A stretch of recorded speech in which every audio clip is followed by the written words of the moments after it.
أعوذ بالله من الشيطان الرجيم بسم الله الرحمن الرحيم الحمد لله نحمده ونستعينه ونستغفره ونعوذ بالله من شرور أنفسنا ومن سيئات أعمالنا من يهده الله فلا مضل له ومن يضلل فلا هادي له وأشهد أن لا إله إلا الله وحده لا شريك له وأشهد أن محمدا عبده ورسوله يا أيها الذين آمنوا اتقوا الله حق تقاته ولا تموتن إلا وأنتم مسلمون يا أيها الناس اتقوا ربكم الذي خلقكم من نفس واحدة وخلق منها زوجها وبث منهما رجالا كثيرا ونساء واتقوا الله الذي تساءلون به والأرحام إن الله كان عليكم رقيبا يا أيها الذين آمنوا اتقوا الله وقولوا قولا سديدا يصلح لكم أعمالكم ويغفر لكم ذنوبكم ومن يطع الله ورسوله فقد فاز فوزا عظيما أما بعد فإن خير الحديث كتاب الله وخير الهدي هدي محمد صلى الله عليه وسلم وشر الأمور محدثاتها وكل محدثة بدعة وكل بدعة ضلالة الضلالة في النار أعوذ بالله من الشيطان الرجيم بسم الله الرحمن الرحيم يا أيها الذين آمنوا كتب عليكم الصيام كما كتب على الذين من قبلكم لعلكم تتقون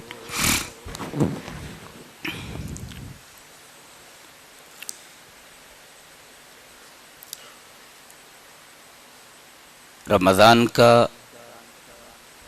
مبارک مہینہ آ چکا ہے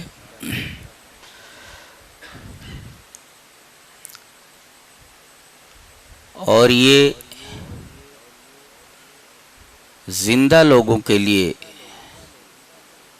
بڑی خوش نصیبی کی بات ہے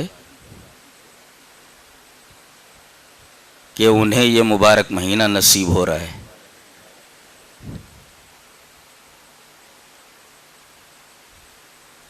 یہ مبارک مہینہ جنہیں مل جائے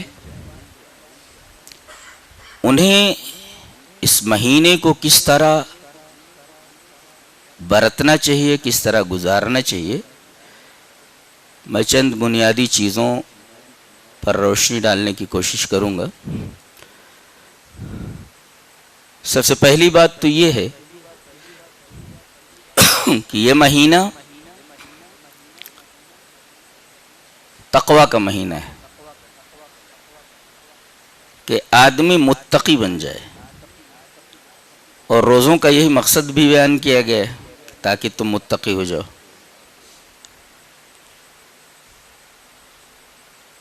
تقوی اگر زندگی میں آ جائے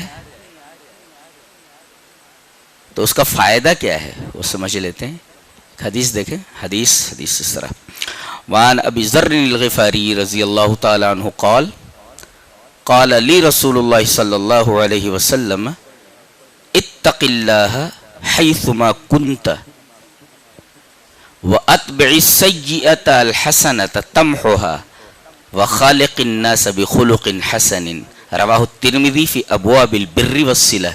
حضرت امام ترمذی رحمہ اللہ ابواب البر والصلہ کے اندر یہ روایت لائے ہیں، اور راوی حضرت ابو ذر غفاری فرماتے ہیں کہ نبی اکرم صلی اللہ علیہ وسلم نے مجھ سے کہا، قال لی رسول اللہ صلی اللہ علیہ وسلم، بطور خاص مجھ سے کہا، کیا کہا؟ اتق اللہ حیثما کنت، تم جہاں بھی رہو اللہ کا تقوی اختیار کرو، اللہ سے ڈرو۔ دکان میں ہو تو اللہ سے ڈرو، مکان میں ہو تو اللہ سے ڈرو، راستے پہ چل رہے ہو تو اللہ سے ڈرو، لین دین کسی سے کر رہے ہو تو اللہ سے ڈرو، کہیں جھگڑا لڑائی کی بات آ جائے تو اللہ سے ڈرو، دکان میں ہو تو اللہ سے ڈرو۔ اللہ بتائیے اگر ان تمام جگہوں پر جیسا کہ نبی نے فرمایا حیثما کنت، جہاں بھی تم رہو، اگر آدمی ہر جگہ اللہ سے ڈرنے لگے تو وہ کیسا انسان ہوگا، اندازہ لگائیے. یہی نا کہ جو قدم رکھے گا وہ پھونک پھونک کر رکھے گا. وہ یہ دیکھے گا کہ میں یہ جو قدم رکھ رہا ہوں کہیں اللہ مجھ سے ناراض تو نہیں ہو جائے گا، کہیں ایسا تو نہیں کہ میں بے خوف ہو کر کے بغیر اللہ سے ڈرے یہ قدم رکھ رہا ہوں. پوری زندگی بدل کر کے رہ جائے گی. تو تقویٰ کا ایک اثر تو دنیاوی زندگی پر ہوتا ہے کہ آدمی کی پوری زندگی منظم ہو جاتی ہے، پوری زندگی مرتب ہو جاتی ہے. اور کسی آدمی کی زندگی کا منظم و مرتب ہو جانا یہ بہت بڑی سعادت کی بات ہے. زندگی منظم نہیں ہوتی، زندگی مرتب نہیں ہوتی، ویسے بے ڈھنگی ہی گزر رہی ہے سب کی. تقویٰ پوری زندگی کو منظم کرتا ہے، پوری زندگی کو مرتب کرتا ہے. اللہ اکبر. اور آخرت میں اگر یہ چیز آدمی لے کر کے گیا ہے تو جنت کی وراثت اسی کے لیے، وہ جنت کا وارث ہے. اللہ تبارک تعالیٰ نے ارشاد فرمایا تلک الجنت التی نورث من عبادنا من کان تقیا. یہ جنت جس کا ہم اپنے بندوں کو وارث بنانے والے ہیں وہ بندے ہوں گے جو متقی ہوں گے، جو میں اس سے ڈرنے والے ہوں گے، جن کے اندر تقویٰ ہوگا. اس آیت کریمہ میں ایک بڑا اچھا نقطہ بیان کیا گیا ہے. یہ نہیں فرمایا اللہ نے کہ جو تقویٰ لے کر کے آئے گا میں اسے جنت دوں گا، ایسا نہیں کہا. میں اپنے متقی بندوں کو جنت کا وارث بنا دوں گا. آپ جانتے ہیں نا وراثت فری میں ملتی ہے. باپ مر گیا یا کوئی شخص مر گیا اور صحت نسب ہے، یہ صحت نسب ہی کافی ہے، نسب کا ثابت ہونا کافی ہے. بس محنت نہیں کہ بغیر محنت کے پوری کی پوری پراپرٹی ہاتھ آ گئی. نہیں، وراثت میں ایسا ہی ہوتا ہے نا. اس نے کچھ کما کر کے تھوڑی رکھا ہوتا، کماتا کوئی ہے ملتا کسی کو ہے. وراثت اسی کو بولتے ہیں، بغیر کچھ کیے ہوئے مال کا ہاتھ آ جانا. اللہ فرما رہا ہے ہم جنت کا وارث بنانے والے. اس کا مطلب یہ ہے کہ تمہارے اعمال کا صلہ نہیں ہے جنت، یہ اللہ کا تفضل، اللہ کا کرم اور اللہ کا احسان ہے کہ تمہیں جنت دے دے. ورنہ تمہارے عمل کتنے ناقص ہیں، ایک بھی عمل آپ کا مکمل نہیں ہے اور آپ کی پوری زندگی لمیٹڈ ہے تو آپ کے سارے اعمال لمیٹڈ ہیں. ظاہر ہے کہ لمیٹڈ اعمال کے بدلے میں اگر ان لمیٹڈ انعامات دیے جا رہے ہیں تو اللہ کا احسان ہی تو ہے، اللہ کا رحم ہی تو ہے کہ لمیٹڈ اعمال کے بدلے میں آپ کو ان لمیٹڈ زندگی دی جا رہی ہے اور ان لمیٹڈ انعامات سے نوازا جا رہا ہے. تو جب اعمال کا صلہ ہی نہیں ہے یہ تو وراثت تو ہے ہی ہے نا، بغیر کچھ کام کیے مل جا رہی ہے. تلک الجنت التی نورث من عبادنا من کان تقیا. یہ جنت ہم اپنے ان بندوں کو اس جنت کا وارث بنانے والے ہیں، بنائیں گے جو متقی ہیں. خلاصہ یہ نکلا کہ جنت ان لوگوں کے لیے ہے جو اللہ سے ڈرتے ہیں، اللہ کا تقوی اختیار کرتے ہیں، جن کی زندگی میں تقوی ہے، جو قدم قدم پر اللہ سے ڈرتے ہیں. ایک پل سے ہمیں گزرنا ہے، وہاں تو نبی بھی رب سلم کہتا ہوا گزرے گا، ڈر رہا ہوگا. جانتے ہیں وہ ہے صراط کا پل ہے اور ہر ایک کو اس پر سے گزرنا ہے. اللہ نے فرمایا وَإِن مِّنكُمْ إِلَّا وَارِدُهَا كَانَ عَلَىٰ رَبِّكَ حَتْمًا مَّقْضِيًّا. تم میں سے ہر ایک کو اس پر سے گزرنا ہے. یہ اللہ تبارک و تعالی نے لازم کر رکھا ہے اور مقرر کیا ہوا ہے، لازم ہے ہر ایک کو اس پر، حتمی ہے، گزرنا ہے اس پر سے. كَانَ عَلَىٰ رَبِّكَ حَتْمًا مَّقْضِيًّا. پھر کیا ہوگا؟ اب آدمی گزر رہا ہے. ثُمَّ نُنَجِّي الَّذِينَ اتَّقَوْا وَنَذَرُ الظَّالِمِينَ فِيهَا جِثِيًّا. تو جو متقی ہوں گے ہم ان کو اس پل سے پار کرا دیں گے اور جو متقی نہیں ہیں ان کو گھٹنوں کے بل میں ہی بٹھا دیں گے، ہم بیٹھ جائیں یہیں پہ، آگے نہیں جا سکتا. ثُمَّ نُنَجِّي الَّذِينَ اتَّقَوْا وَنَذَرُ الظَّالِمِينَ فِيهَا جِثِيًّا. تو یہ تقویٰ جس سے جنت ملنے والی ہے ہمیں، یہ تقویٰ جس سے ہم بڑی آسانی سے پل صراط پار ہونے والے ہیں، یہی تقویٰ کی ریہرسل کے لیے، یہ تقویٰ دینے کے لیے تو یہ ماہ آ رہا ہے، یہ رمضان کا مہینہ آ رہا ہے. تو اس کو کس طرح برتنا چاہیے وہ بتانے کی ضرورت نہیں ہے. یا ایھا الذین آمنوا کتب علیکم الصیام کما کتب علی الذین من قبلکم لعلکم تتقون. اور کہا گیا تمہارے اوپر ہی فرض نہیں کیا گیا، جتنی امتیں اس سے پہلے گزری ہیں تمام نبیوں کی امتوں پر یہ روزہ فرض تھا. اگرچہ طریقے الگ الگ تھے لیکن روزہ ہر ایک امت پر، ہر نبی کی امت پر فرض تھا. تو حضرت ابو ذر غفاری نے کہا مجھ سے نبی کریم صلی اللہ علیہ وسلم نے بطور خاص یہ فرمایا اتق اللہ حیثما کنت. جہاں بھی تو رہے وہاں اللہ سے ڈر. خلوت میں رہ تو اللہ سے ڈر، جلوت میں رہ تو اللہ سے ڈر، بازار میں رہ تو اللہ سے ڈر، گھر میں رہ تو اللہ سے ڈر، دوستوں کے درمیان ہو تو اللہ سے ڈر، تنہائی میں ہو تو اللہ سے ڈر۔ اور کسی نے تو بہت اچھا کہا ہے کہ تنہائی میں گناہ کرنے سے اور بھی زیادہ ڈر، اس لیے کہ جو گواہ ہے، جو منصف ہے، وہی گواہ بھی ہے۔ اللہ، تنہائی میں گناہ کرنے سے اور بھی زیادہ ڈر، اس لیے کہ جو گواہ ہے وہی منصف بھی ہے، وہ دیکھ رہا ہے، کوئی اور نہیں دیکھ رہا ہے لیکن وہ تو دیکھ رہا ہے نا، وہی گواہ بھی ہے اور وہی فیصلہ کرنے والا بھی ہے۔ تو تنہائی میں گناہ کرنے سے اور بھی زیادہ ڈرو، اس لیے کہ اگر کوئی گواہ نہیں ہے وہاں، لیکن وہ گواہ تو موجود ہے، جو منصف ہے وہی گواہ ہے۔ بتائیے، اس کی گواہی کافی نہیں ہے کہ میں نے دیکھا ہے تو ایسا کر رہا تھا؟ تو تنہائی میں گناہ کرنے سے اور بھی زیادہ ڈر، اس لیے کہ جو گواہ ہے وہی منصف بھی ہے۔ تو ہم جلوت میں رہے تو اللہ سے ڈریں، حیث ما کنت، جہاں بھی تم رہو۔ عجیب بات ہے، 10 لڑکے بیٹھے ہوئے ہیں اور سب کے ہاتھ میں موبائل ہے، محفل میں رہتے ہوئے ہر ایک آدمی تنہا ہے، کسی کو پتا بھی نہیں ہے کون کہاں بیٹھا ہوا ہے۔ اللہ، یعنی اس خوفناک چیز نے ہم سب کو تنہا کر کے رکھ دیا ہے، ہم تو تنہا ہے۔ اور یہ نوجوان، ان سے پوچھا جائے کہ یہ کتنا ٹائم اللہ کو دیتے ہیں اور کتنا ٹائم موبائل کو دیتے ہیں، ان کے پاس کیا جواب ہوگا؟ اگر اصحاب کہف کو ان نوجوانوں کے سامنے کھڑا کر دیا گیا، پھر ان کے پاس کیا جواب ہوگا؟ وہ بھی تو تھے، اللہ کے لیے انہوں نے سب کچھ چھوڑ دیا تھا، نوجوان تھے، وہ نوجوان تھے، اور سب کے سب اللہ کے لیے اپنا دیار، اپنا گاؤں، اپنا شہر چھوڑ کر بھاگ کھڑے ہوئے، صرف اپنا دین بچانے کے لیے، اپنا ایمان بچانے کے لیے۔ کہیں ایسا تو نہیں کہ ان چیزوں میں جس میں تم الجھے ہوئے ہو تمہارے ایمان کہیں ضائع تو نہیں ہو رہا ہے؟ بچو، اور خاص طور سے اس رمضان کے اندر تو اس کو ہاتھ بھی مت لگاؤ، غیر ضروری چیزوں میں اس کو بالکل استعمال ہی نہ کرو۔ اسلام کسی آوشکار یا کسی بھی ڈیوائس یا کسی بھی آلے کے خلاف نہیں ہے، اس کے غلط استعمال کے خلاف ہے۔ کچن میں ایک چھری رکھی ہوئی ہے، سبزی کاٹنے کی اجازت دیتا ہے لیکن اس سے کسی کا پیٹ پھاڑنے کی اجازت نہیں دیتا۔ تو ڈیوائس بنفس نفیس، بذات خود یہ نہ فائدہ مند ہے نہ نقصان دہ، اس کا استعمال اسے فائدہ مند اور اسے نقصان دہ اور مضرت رساں بناتا ہے۔ تو سب سے پہلی بات تو یہ ہوئی کہ یہ مہینہ آیا ہمیں تقویٰ دینے کے لیے، بس یہی چیز مل جائے کافی ہے، اب اور کچھ کہنے کی ضرورت نہیں ہے میرا خیال ہے۔ چلیے اور آگے بڑھ جاتے ہیں۔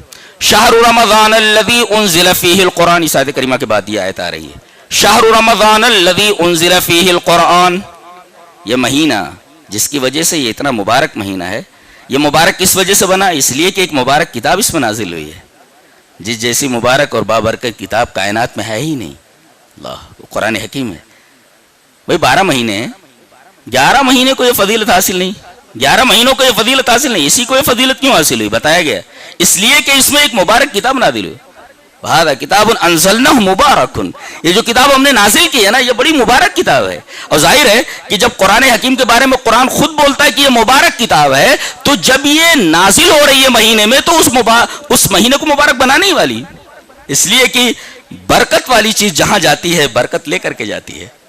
تو جس مہینے میں یہ مبارک کتاب آ گئی، پورے کے پورے مہینے کو اس نے بابرکت بنا دیا۔ تو قرآن کتاب مبارک اس نے نازل ہو کر کے اس شہر کو، شہر مانے مہینہ، اس شہر کو شہر مبارک بنا دیا، مبارک مہینہ بنا دیا۔ یہ سب قرآن حکیم کی برکت ہے۔ یہ مبارک مہینہ ہے تو اس نے یہ اس وجہ سے مبارک مہینہ بنا ہے، اس لیے کہ اس مہینے میں ایک مبارک کتاب اتری ہے۔ کیا مطلب ہوا اس کا؟ زیادہ سے زیادہ اس مہینے میں ہم قرآن حکیم کی تلاوت کریں، اسے سمجھنے کی کوشش کریں، اس کو اپنی زندگی میں داخل کرنے کی کوشش کریں، یہ ہے مقصد اس کا۔ یہ مہینہ جب قرآن کی وجہ سے اتنا مبارک ہوا ہے تو ظاہر ہے کہ اس کتاب کو ہمیں پڑھنے کی ضرورت ہے، اس کتاب کو سمجھنے کی ضرورت ہے۔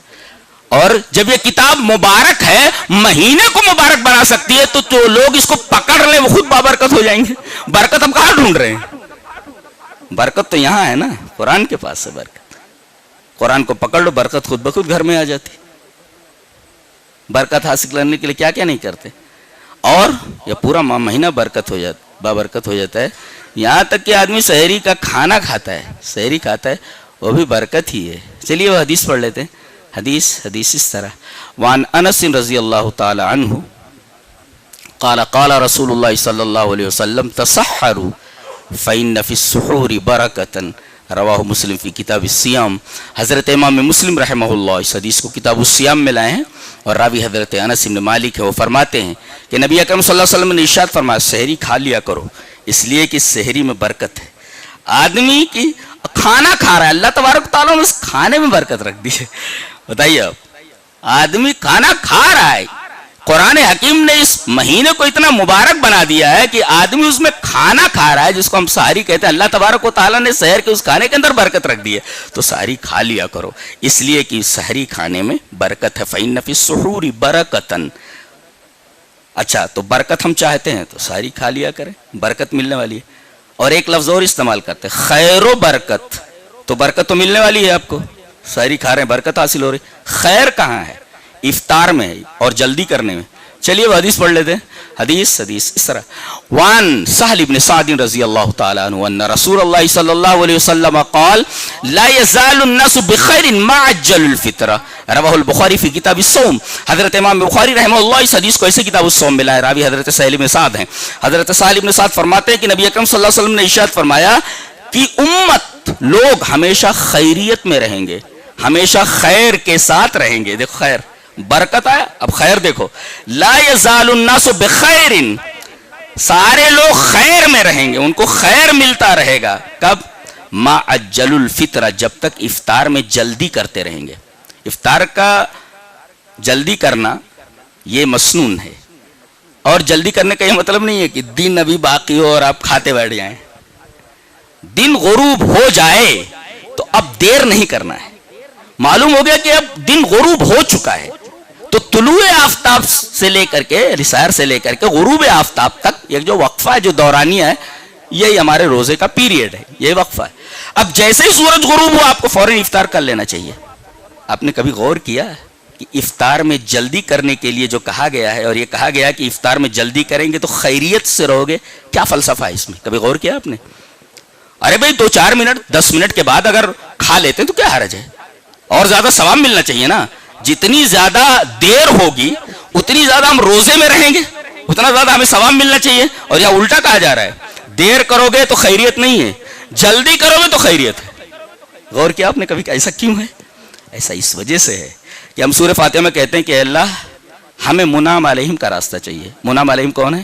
صحابہ ہیں, انبیاء ہیں, جن کے پاس علم بھی تھا, عمل بھی تھا. اس کے بعد کہا ان لوگوں کا راستہ نہیں چاہیے جو مغضوب علیہم ہیں, یعنی یہود ہیں. مغضوب علیہم سے مراد یہود ہیں, اور ضالین سے مراد نصارہ ہیں. تو ضالین جو ہیں یہ نصارہ ہیں, اور مغضوب علیہم یہود ہیں. یہودی کیا کرتے تھے معلوم ہے؟ وہ بھی روزہ رکھتے تھے, اور وہ لوگ غروب آفتاب کے بعد بھی افطار نہیں کرتے تھے, یہاں تک کہ تارے نظر آنے لگتے تھے, اور اس کے بعد وہ افطار کرتے تھے. دیکھو کیا بتانے کے لیے کہ کیا 12 گھنٹے ہمیں بھوکا رہنے کے لیے اللہ نے کہا ہے. ارے ہمارے اندر تو وہ اسٹیمنا ہے کہ اگر ہم کو 24 گھنٹے بھی اگر ہم کو حکم دے دیا جاتا بھوکے رہنے کا تو ہم بھوکے رہ لیتے. یہ دیکھو یہ عبادت ہے. اللہ نے فرمایا اصل میں عبادت وہ ہے کہ میں کہوں بیٹھ جا تو بیٹھ جا, میں کہوں کھڑا ہو جا تو کھڑا ہو جا. اس کو کہتے اطاعت, اور اسی کا نام ہے رسول کی اتباع. یعنی جب کہا جائے بیٹھ جا تو اب انتظار نہیں کرنا بیٹھنے کا. ایک صحابی ہیں, نبی کریم صلی اللہ علیہ وسلم خطبہ دے رہے ہیں, اور دوران خطبہ آپ نے ایسے ہی کہا بیٹھ جاؤ. وہ قدم مسجد میں رکھ چکے تھے, غالباً عبداللہ ابن مسعود ہیں, قدم رکھ چکے, وہ وہیں پر بیٹھ گئے, چوکھٹی کے اوپر بیٹھ گئے. حالانکہ ان سے آپ نے نہیں کہا تھا بیٹھ جاؤ, تو دوران خطبہ آپ نے کہا تھا بیٹھ جاؤ. انہوں نے یہ سنا بیٹھ جاؤ, ان کے کانوں میں آواز پڑی تو وہیں بیٹھ گئے. وہ اس کو کہتے اتباع. تو اللہ نے فرمایا غروب آفتاب تک روزہ ہے, تو جیسے آفتاب غروب ہو ویسے ہی افطار کر لیا کرو. ہمیں اسٹیمنا مت بتاؤ, اسٹیمنا مت بتاؤ. ایک قوم اسی اسٹیمنا بتانے میں گمراہ ہوئی ہے. اللہ اکبر. یہ فلسفہ آپ کی سمجھ میں آیا؟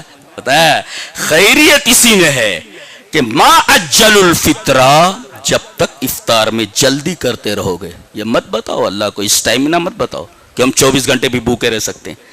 آپ یہ کہیں کہ میرے رب تو نے جب تک ہمیں بھوکا رہنے کے لیے کہا تب تک ہم رکے رہے، اور اب تو نے کہا کہ کھا لو تو فوراً کھا لے رہے ہیں ہم، یہ تیرا حکم ہے۔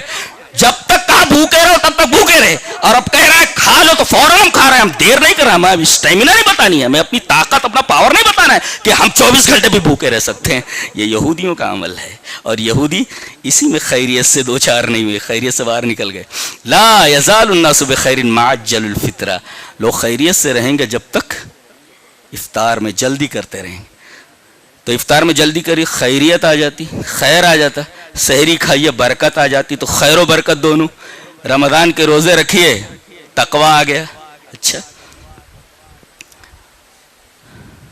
دعا عبادت جانتے ہیں؟ عبادت کی روح کیا ہے؟ یہ بدن ہے، روح نکل گئی بدن کی کوئی اہمیت نہیں ہے۔ تو جب تک بدن میں روح رہتی ہے تب تک بدن کی قیمت ہے، اس کی ویلیو ہے۔ بدن سے روح نکل جائے، آدمی کو گھر سے نکال دیا جاتا ہے، چل منومن مٹی کے نیچے، ابھی اوپر ہے نا، منومن مٹی کے نیچے چلا جائے۔ اس بدن کی اب کوئی حیثیت نہیں روح نکل جانے کے بعد، گویا کہ اصل چیز روح ہے۔ اور عبادت کی روح جانتے دعا ہے۔ چلیے وہ حدیث پڑھ لیتے ہیں۔ حدیث اس طرح، وعن النعمان بن بشیر رضی اللہ تعالی عنہ عن النبی صلی اللہ علیہ وسلم قال الدعاء هو العبادہ قال ربکم ادعونی استجب لکم۔ اللہ اکبر، رواہ ابو داؤد فی کتاب الصلاۃ۔ حضرت امام ابی داؤد رحمہ اللہ اس حدیث کو حضرت نعمان بن بشیر کی جو روایت میں نے پیش کی ابو داؤد شریف کتاب الصلاۃ میں، جہاں نماز کا بیان ہے، وہاں نماز کے چیپٹر میں حضرت نعمان بن بشیر فرماتے ہیں کہ رسول اللہ صلی اللہ علیہ وسلم نے ارشاد فرمایا کہ دعا ہی عبادت ہے۔ اللہ کو عاجزی بہت پسند ہے۔ میرے رب میں بہت پریشان، میرے رب میں بہت تکلیف میں، میرے رب میں فلاں پریشانی میں، میرے رب مجھے مانگنے کا سلیقہ نہیں۔ اگر میری زبان لفظوں کا ساتھ نہ دے سکے تو دل کی دھڑکنوں سے تکفا۔ آدمی جب دعا کرنے لگتا ہے تو اللہ کو بہت اچھا لگتا ہے، مانگو مل جاتا آپ کو۔ اور آپ کو عجیب لگے گا کہ رمضان کے مہینے کے سیاق ہی میں آگے دعا کا بیان ہے، موضوع چل رہا ہے، ٹاپک ہے رمضان، اور بیچ میں دعا کا تذکرہ ہے۔ وَإِذَا سَأَلَكَ عِبَادِي عَنِّي فَإِنِّي قَرِيبٌ، اے میرے حبیب اگر میرے بندے تجھ سے میرے بارے میں بولیں، سوال کریں تو کہہ دینا میں بہت قریب ہوں، فَإِنِّي قَرِيب، میں بہت قریب ہوں۔ تو وسیلے کی کیا ضرورت ہے؟ وسیلے کی پانی اگر منہ تک آ جائے تو ڈول ڈالنے کی کیا ضرورت ہے؟ وہ بولتے نہیں بغیر ڈول کے بغیر رسی کے کنویں سے پانی کیسے نکلے گا، لہذا ڈول کا اور رسی کا وسیلہ ضروری ہے۔ بے وقوف آدمی، اگر پانی منہ تک آ جائے، کوئی منہ سے پانی لگا دے تو پھر اس میں وسیلے کی کیا ضرورت ہے؟ پانی اگر منہ کو آ جائے تو اللہ فرما رہا میں قریب ہوں۔ جو چیز قریب، چھت اگر نیچے آ جائے تو سیڑھی لگانے کی کیا ضرورت؟ چھت تو نیچے آ گئی نا۔ تو فَإِنِّي قریب، بہت قریب ہوں۔ ظاہر ہے کہ قریب ہے تو مانگو نا، قریب ہے وہ۔ جب میرے بارے میں میرے بندے تجھ سے سوال کریں تو کہہ دے میں بہت قریب۔ اجیب دعوت الداع، میں دعا کرنے والے کی دعا کو قبول کرتا ہوں۔ یہ دیکھیے آیت کریمہ کا دوسرا ٹکڑا ہے۔ گویا رمضان کے ٹاپک، رمضان کے سیاق میں، کانٹیکسٹ میں یہ آیت کریمہ لانا کہ میرے بندے اگر میرے بارے میں تجھ سے سوال کرے تو تو بول دے کہ میں بہت قریب ہوں، میں دعا کرنے والے کی دعا کو قبول۔ اس کا مطلب یہ کہ دعائیں تو عام دنوں میں بھی قبول ہوتی ہیں، مگر رمضان یہ دعاؤں کی قبولیت کا خصوصی مہینہ ہے، لہذا زیادہ سے زیادہ دعائیں مانگی جائیں، اور اتنی دعائیں مانگو کہ اپنے سارے گناہ معاف کروا لو۔ بڑا بدبخت، بڑا بدنصیب آدمی وہ جس مہینے کو پائے اور اپنے گناہ معاف نہ کروا پائے۔ وہ تو حدیث بھی ہے نا کہ وہ بڑا بدنصیب آدمی ہے۔ اللہ کی رحمت سے ایسا آدمی دور ہو کہ جسے رمضان کا مہینہ ملے اور اپنے گناہوں کو معاف نہ کرا سکے، اس سے زیادہ بدنصیب کون ہو سکتا ہے؟ لہذا رو رو کر کے اللہ تبارک تعالیٰ سے دعا، جو چیز مانگو ملنے والا ہے۔ پیسہ چاہیے اسی سے مانگو، روزی چاہیے اسی سے مانگو، سب تو وہی دیتا ہے۔ اجیب دعوت الداع، میں دعا کرنے والے کی دعا کو قبول کرتا ہوں، لیکن مانگنے کا سلیقہ چاہیے۔ ہاں، مانگنے کا سلیقہ چاہیے۔ سلیقہ اگر ہو چیز مل جاتی ہے۔ وہ ایسا دربار ہے جہاں سے کوئی خالی ہاتھ تھوڑی واپس لوٹتا ہے، اس کے پاس تو خزائن ہے۔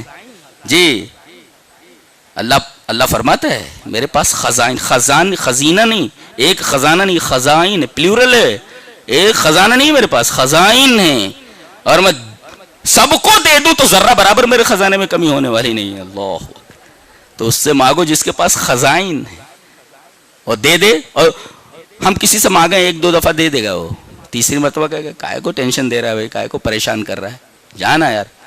اور یہاں نہ مانگو تو ناراض ہو جاتا ہے, یہاں مانگو تو آدمی ناراض ہو جاتا ہے. یہ مخلوق اور خالق میں فرق ہے, میرے رب میں اور ایک انسان میں فرق یہ ہے. انسانوں سے مانگو تو ایک دو دفعہ مانگنے پر ناراض ہو جاتے ہیں, اور اللہ سے نہ مانگو, بار بار نہ مانگو تو ناراض ہو جاتا ہے. اللہ اکبر. یہ فرق ہے خالق میں اور مخلوق میں, رب میں اور مربوب میں فرق ہے.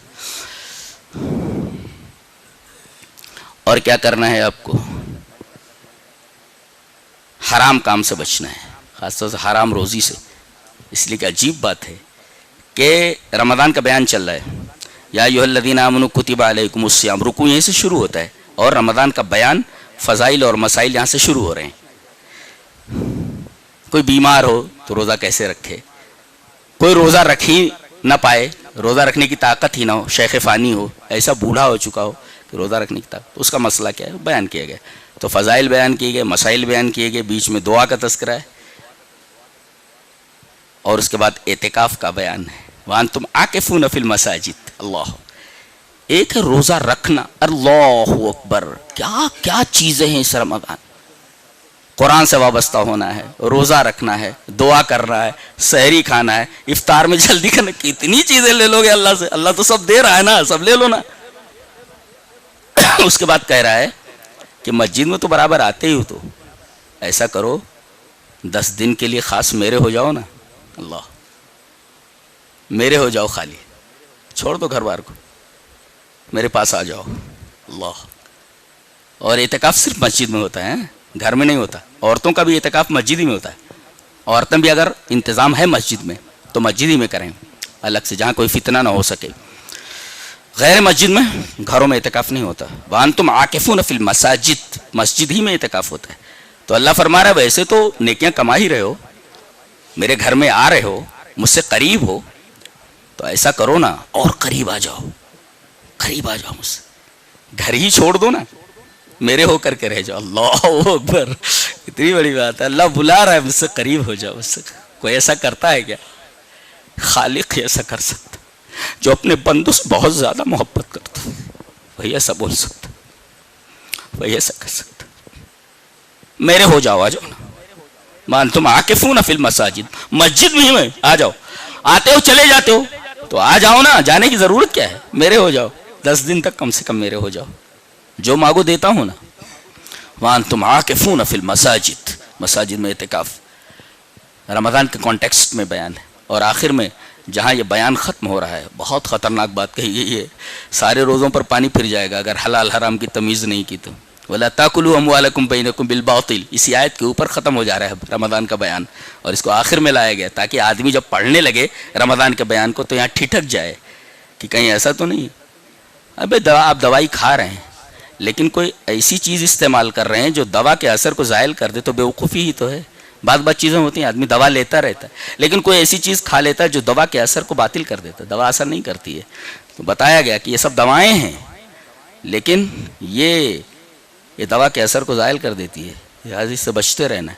وَلَا تَأْكُلُوا أَمْوَالَكُمْ بَيْنَكُمْ بِالْبَاطِلِ, باطل طریقے سے مال مت کھانا. الباطل ای الحرام, حرام لقمہ پیٹ میں نہیں جانا چاہیے. چلیے اس پر ایک حدیث پڑھ لیتے ہیں. حدیث اس طرح, وعن ابن عباس رضی اللہ تعالی عنہما تلیت هذه الآية عند رسول الله صلى الله عليه وسلم يا أيها الناس كلوا مما في الأرض حلالا طيبا فقام سعد بن أبي وقاص فقال يا رسول الله ادعو الله أن يجعلني مستجاب الدعوة. فقال له النبي صلى الله عليه وسلم يا سعد أطب مطعمك تكن مستجاب الدعوة والذي نفس محمد بيده إن العبد ليقذف اللقمة الحرام في جوفه ما يتقبل منه عمل 40 يوما وأيما عبد نبت لحمه من السحت أو الربا فالنار أولى به. رواه الطبراني في المعجم الأوسط. حضرت امام طبرانی رحمہ اللہ اس حدیث کو معجم اوسط کے اندر لائے ہیں, ان کی کتاب میں. راوی حضرت عبداللہ ابن عباس ہیں. روایت پوری پڑھ دی گئی. حضرت عبداللہ ابن عباس فرماتے ہیں کہ نبی اکرم صلی اللہ علیہ وسلم کے پاس یہ آیت تلاوت کی گئی. کون سی؟ اے لوگو حلال مال کھاؤ. یا ایھا الناس کلوا مما فی الارض حلالا طیبا, طیب حلال مال کھاؤ. ایک حلال ہوتا ہے, ایک طیب ہوتا ہے. ایک چیز حلال ہوتی ہے مگر طیب نہیں ہوتی. مثلا ایک بکرا ہے, حلال ہے کہ نہیں؟ بکرا حلال ہے لیکن اگر اسے چوری کر کے آدمی ذبح کر کے کھا جائے تو حلال تو ہے مگر طیب نہیں ہے، ناپاک ہے وہ. ایک چیز حلال ہوتی ہے مگر طیب نہیں ہوتی. دیکھو بکرا حلال ہے، اللہ نے حلال کیا اس کو، مگر طیب نہیں ہے کیونکہ چوری کر لیا نا آپ نے، چوری کر کے آپ نے کھا لیا، طیب نہیں ہے، غیر طیب ہے، حرام ہے. آپ نے فرمایا، رسول اللہ صلی اللہ علیہ وسلم نے ارشاد فرمایا تم لوگ حلال مال کھاؤ. یہ سننا تھا کہ حضرت سعد ابن ابی وقاص ایک صحابی میں کھڑے ہو گئے.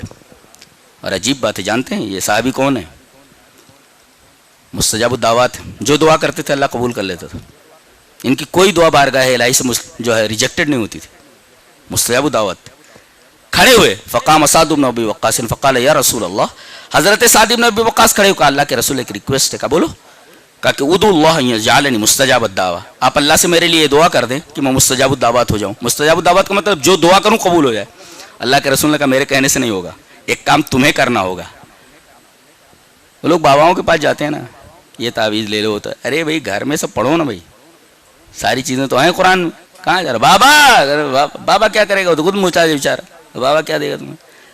تو ساری چیزیں تمہیں خود کرنی ہے نا. اللہ کے رسول نے فرمایا تمہیں خود کرنی ہے ایک چیز، تم مستجاب الدعوات ہو جاؤ گے. کہا کیا کرنا ہے؟ کہا اطب مطعمہ کا. دیکھو کتنا شارٹ جملہ ہے، ایک دم شارٹ سینٹینس ہے، چھوٹا سا جملہ ہے. اطب مطعمہ کا، اپنا کھانا پاک کر لے بس. تکن مستجاب الدعوہ، مستجاب الدعوات ہو جائے گا. اور انہوں نے اس بات کو پکڑ لیا. کہہ رہے ہیں اس کے بعد سے میں نے پوری تحقیق کے ساتھ ہر لقمہ جو اپنے گلے کے نیچے اتارا ہے وہ حلال ہی کا. لہذا جو بھی دعا کرتے تھے اللہ قبول کر لیتا تھا. ان کی کوئی دعا بارگاہ الہی سے ریجیکٹڈ نہیں ہوتی، مستجاب ہوتی تھی. اور آگے اللہ نے فرمایا والذی نفس محمد بیدہ، اس ذات کی قسم جس کے ہاتھ میں محمد کی جان ہے، ان العبد لیقذف اللقمۃ الحرام فی جوفہ ما یتقبل منہ عمل 40 یوما. ایک لقمہ اگر بندہ پیٹ کے اندر حرام کا ڈال لیتا ہے تو 40 دن کی عبادت قبول نہیں ہوتی. کتنے دن روزہ رکھنا ہے ہمیں؟ 30 دن نا. کتنے دن نماز پڑھنی ہے؟ 30 دن نا، پورے مہینے. یہاں 40 دن کا عمل باطل ہے. چلیے 10 اور اوپر آ گیا تمہارے، اتنا نقصان ہے. بھائی 30 دن روزہ رکھنا ہے، 29 دن نا، اور 30 دن ہی تو بے عبادت کرنی ہے. 29 دن یہاں کہا جا رہا ہے 40 دن کی عبادت قبول نہیں ہوتی. چلیے سب کچھ کیا دھرا مٹی میں مل گیا.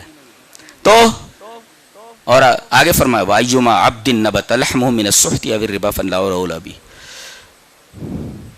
کہ جس بندے کا گوشت حرام یا سود سے پلا ہوا ہو اس کے لیے آگ زیادہ بہتر ہے، جہنم میں جانے والا.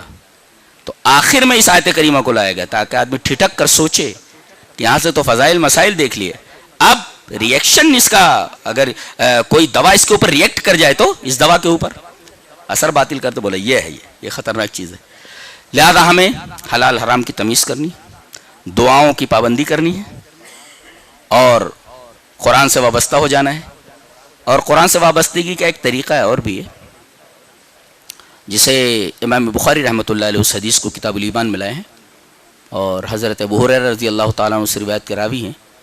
وعن ابی ہریرہ رضی اللہ تعالیٰ عنہ ان رسول اللہ صلی اللہ علیہ وسلم قال من قام رمضان ایمانا واحتسابا غفر له ما تقدم من ذنبه. رواہ البخاری فی کتاب الصوم. رواہ البخاری فی کتاب الایمان. حضرت امام بخاری رحمہ اللہ اس حدیث کو کتاب الایمان میں لائے ہیں. کیا حضرت ابو ہریرہ فرماتے ہیں کہ نبی اکرم صلی اللہ علیہ وسلم نے ارشاد فرمایا جس آدمی نے رمضان کے اندر قیام کیا، چاہے گھر میں 11 رکعت پڑھ لی، چاہے مسجد میں پڑھ لی، مسجد میں بہتر ہے، اگر وہاں پڑھنا تو قرآن پڑھے، ایک پارہ پڑھ لے، آدھا پارہ پڑھ لے. اور ایسا بھی ہے دیکھ کر پڑھنا چاہے تو دیکھ کر پڑھ لے، کھڑا ہے نا دیکھ کر پڑھنا چاہے دیکھ کر پڑھ لے اگر اکیلا پڑھ رہا ہے، یا پیچھے کچھ لوگ ہیں اور امام اگر دیکھ کر پڑھنا چاہے دیکھ کر پڑھ سکتا ہے. تو من قام رمضان، رمضان میں جس نے قیام کیا، جس نے تراویح پڑھی، قرآن کو سنا ایمان اور احتساب کے ساتھ، تو غفر له ما تقدم من ذنبه، تو اس کے پچھلے گناہ معاف کر دیے جاتے ہیں. یہ ہے قرآن کے سننے کا فائدہ ہے. تو قرآن سے جڑو، افطار میں جلدی کرو تاکہ خیر آئے، سحری کھاؤ تاکہ برکت آئے، تقوی اختیار کرنے کی کوشش کرو تاکہ ہماری زندگی منظم اور مرتب ہو. حرام سے بچو اس لیے کہ یہ سارے عملوں کے اوپر پانی پھیر دیتا ہے. اللہ ہمیں نیک عمل اور اچھی سمجھی توفیق عطا فرمائے. وآخر دعوانا الحمدللہ.